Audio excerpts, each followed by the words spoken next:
The judge thinks your case is worth $1 million. The defense attorney also thinks your case is worth $1 million. You turn around to your attorney and say, not a chance. My case is worth $5 million. What do you do in that instance? You want to know the answer? Come join me on this walk around the neighborhood as I share with you the answer to that question.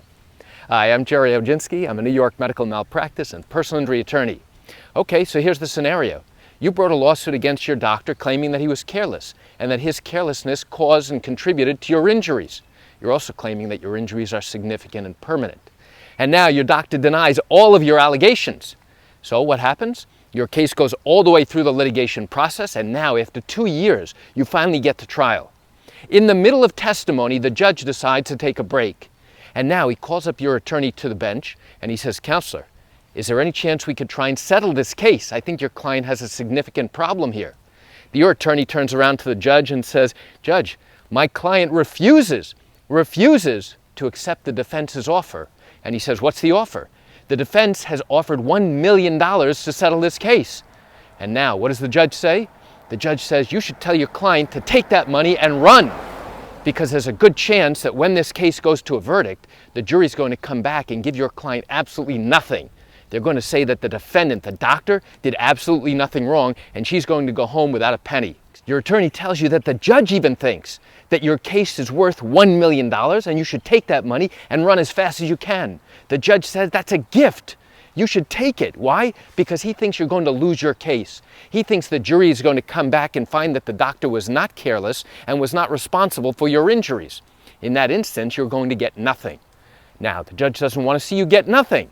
You turn around and say, "Absolutely not. I'm willing to roll the dice, take a chance. I believe my case is worth $5 million. If they want to offer me $5 million, fine, I'll take $5 million. But $1, absolutely not." So your attorney goes back, talks to the judge, said, "Judge, listen, my client is resistant. She will not accept the $1 million. She thinks her case is worth $5 million. You know what the judge says to your attorney? He says, "Sorry, that's not going to happen. I spoke to the defense attorney, and the most they're willing to give her is $1 million as a settlement to make this go away." And your attorney tells the judge, "Judge, then we have to go all the way to verdict." Now, why is this a big deal? It's a big deal because $1 million is a substantial settlement offer. Now, in this scenario, in this hypothetical scenario in this video, I'm not going into any details about what your actual injuries are worth or what they actually are for the purposes of this video. But let's assume for a minute that you have in your own mind a perception of what you think your injuries are worth. And your attorney turns to you and says, "Let me ask you a question. What makes you believe, honestly believe, that your injuries are really worth $5 million as opposed to $1 million or $1.5 million or $2 million or some other number?" And you know what you're likely to say? You don't have a real educated answer to give your attorney. You want to know why not? Because you may not know. In fact, you probably don't know what other similar cases have settled for in the venue, in the county in which you have brought your case. There's a good chance that you don't know what other cases similar to yours have gone to verdict for and what the appellate court has upheld based upon whatever verdict and appeal has gone on. You probably don't know that information.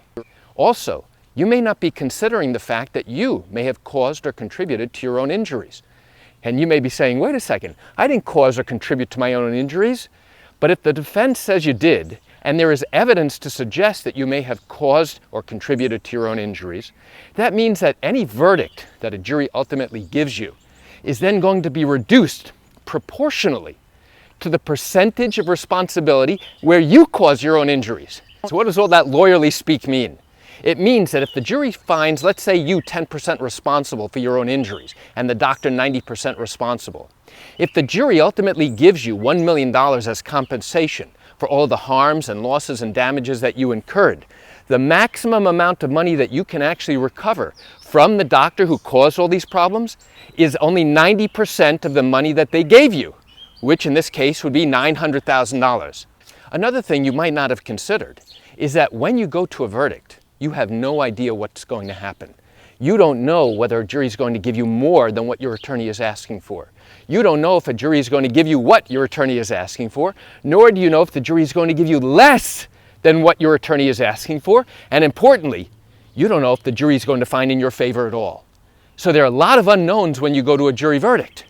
However, when you have a substantial settlement If you accept that money, now it is guaranteed. That's a guaranteed payment that you will get in your hands. And there's something else you may not know. If you now settle this case for your pain and the suffering that you endured, that money is tax-free. You don't pay tax on it. It is not considered income. Very important.